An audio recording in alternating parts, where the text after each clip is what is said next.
Welcome back. Welcome to season 2 of Desi Matters, the podcast where we amplify the voices and stories that shape the South Asian community. I'm your host, Kunal Patel, and in each episode, we dive deep into topics and issues that often go unheard, both within the broader society and even within our own communities. In today's episode, we're diving into something that's been bothering me for a while. Something that sits awkwardly in the corner of the room while the rest of the room dances. South Asian Heritage Month. Now, I want to start by saying I love that we have one. And for those that who didn't know about South Asian Heritage Month and don't really know what it's about, let's first talk about what South Asian Heritage Month actually is. South Asian Heritage Month, or SAM, is a month-long celebration here in the UK, running from the 18th of July to the 17th of August each year.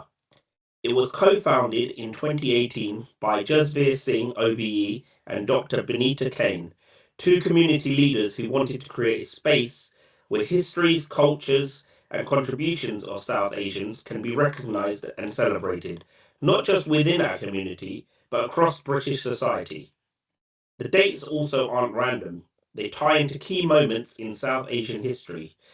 The 18th of July marks the date of the Indian Independence Act received royal assent in 1947, and the 17th of August, which is the day South Asian Heritage Month ends, marks the date the Radcliffe Line was published, and that's the boundary that partitioned India and Pakistan.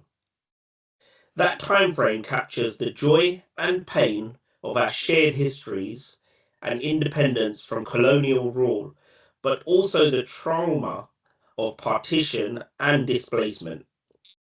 The month celebrates heritage across Afghanistan, Bangladesh, Bhutan, India, Maldives, Nepal, Pakistan, and Sri Lanka, recognizing the vast diversity within the South Asianness of our South Asian Heritage Month. And it's not just about India, but the entire South Asian subcontinent together. Each year, you'll see events popping up across the UK, which range from storytelling sessions in libraries about migration and the diaspora life, cultural festivals with music, dance, food from across the subcontinent, history walks through cities like Birmingham, Leicester, London, exploring South Asian contributions in the UK, panel discussions on topics like identity, climate change, colonial history, and mental health in our communities, and art exhibitions like pop-ups, which feature South Asian creators and activists. The idea is pretty simple, actually, to make space for our voices, our stories, and create visibility. Now, here's where it gets a bit tricky, and here's the dilemma I've been having quite recently and observing. While Black History Month in the UK is met with an explosion of school programs, TV specials, brand campaigns, and community-level events, Psalm still feels like it's trying to convince even us that it's worth celebrating.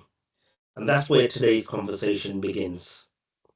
South Asian Heritage Month seems quieter, a lot quieter. And it's almost like we're collectively shunning ourselves. And I've been asking myself, why is this? Why do we shun ourselves from the thing that is celebrating who we are and what we are about?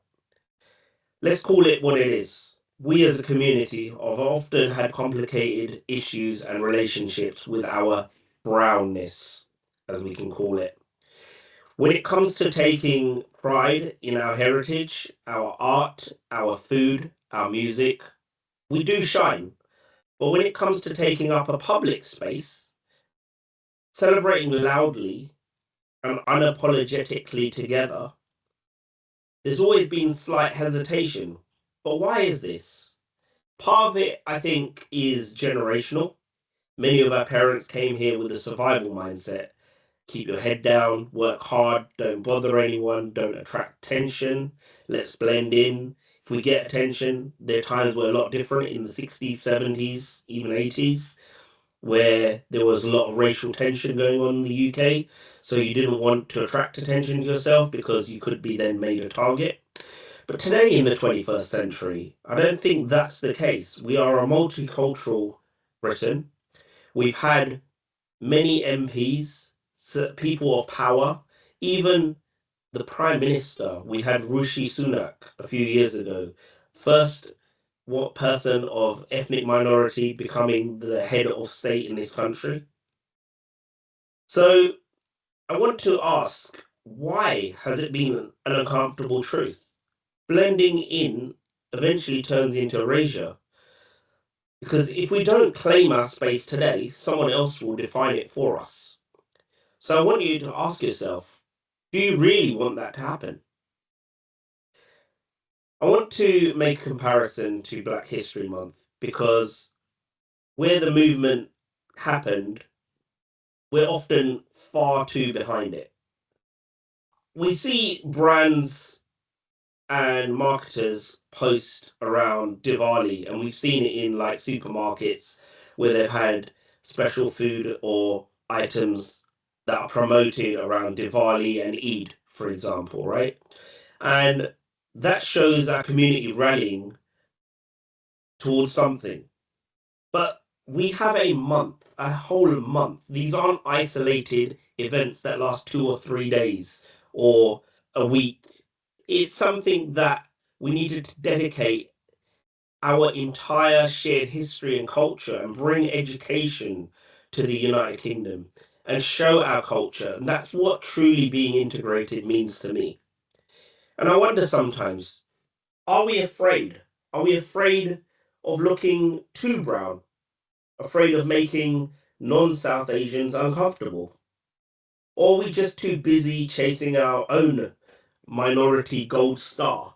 I think the answer lies within each of us. We all have our daily challenges, our daily struggles. We all lead our own lives. But I think we need to get real about this sometimes because some of us are still cringe when we hear the word Desi out loud. I mean, why is that? Like, we see our black brethren and sisters always being proud of their culture, their community. But we always stand corrected by and feel slightly ashamed potentially if our parents have that accent, but we stay silent when somehow someone mispronounces our names. We post like chai latte on social media to show that we have culture. We're part of our culture. We post pictures of us dressed in our ethnic clothing, saris or shalwar kameez or kurta pajamas or sherwanis. When we go to these events, which are part of our society and a part of our life. But we forgot to talk about the colonial history that shaped our culture. And I think that's somewhere where the line kind of is drawn. We do too much of one thing, but we forget about the other. South Asian Heritage Month, I believe, could be the antidote to that because time tells our story and it's essentially, sorry, a moment in our year where we get the time to tell our story. And not just the parts that fit neatly into an Instagram square or a story or a moment, but the messy, complex, beautiful truth of who we are and where we came from. So I want you to ask yourself some hard hitting questions. Why do you think South Asians haven't rallied around the month the way other communities have done for themselves? What can individuals do to make South Asian Heritage Month feel more alive and inclusive? And how do we get past the fear of being too ethnic in public spaces? Because I think a lot of times, and my own personal stories, like I've been out with my wife and she's wore her lovely dress, and on the way home we've had to stop somewhere for example, a Tesco or a supermarket or petrol station to get something, and she's sent me in because she doesn't want to go out to attract attention. I mean, she looks amazing and beautiful in her dress, but sometimes I think there's still that part of holding back of your culture. And I see it, it's not like I am the preacher here and I have a million things to say and I'm the only one right. We all live this life. And, we all put into situations in our life where we have to show our culture in public spaces. But then there's that uncomfortability sometimes. Look, I get it, right? Celebrating our heritage in public, we feel vulnerable. But that vulnerability shouldn't be vulnerability. It should be empowerment, and it should power us to make visible choices every time we go out and make it easier for the next generation to be unapologetically themselves. Because I have a daughter, right? And what are we going to give the next generation if we can't be confident in who we are ourselves in public? In private, no problem. Like within your own circles, your Asian circles, your family, your friends, you're comfortable. But why is that comfortability not there when we're in a public space? I think South Asian Heritage Month kind of answers a lot of those questions because it brings our culture, our heritage to the forefront. And it's just not a calendar event. I find that it's an opportunity. And right now, we're letting it pass by like an awkward cousin at a wedding.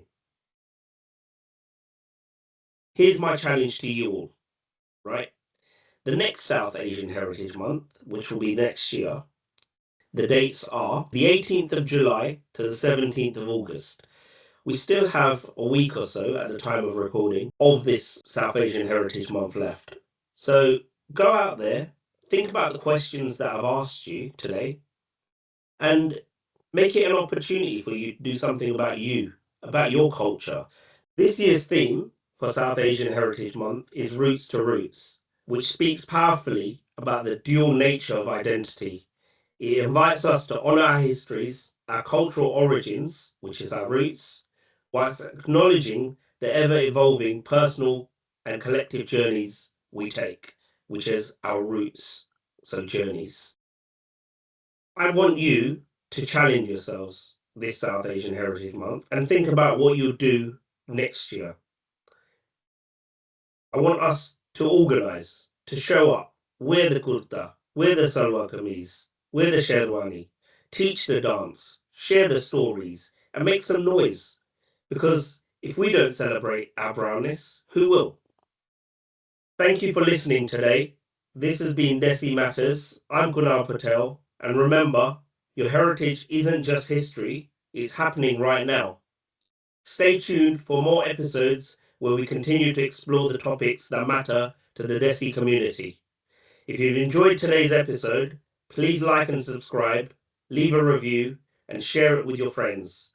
Join us next time as we continue to delve into issues that matter to the South Asian community. Until next time, stay safe, stay informed, and this is Kunal Patel signing off from Desi Matters.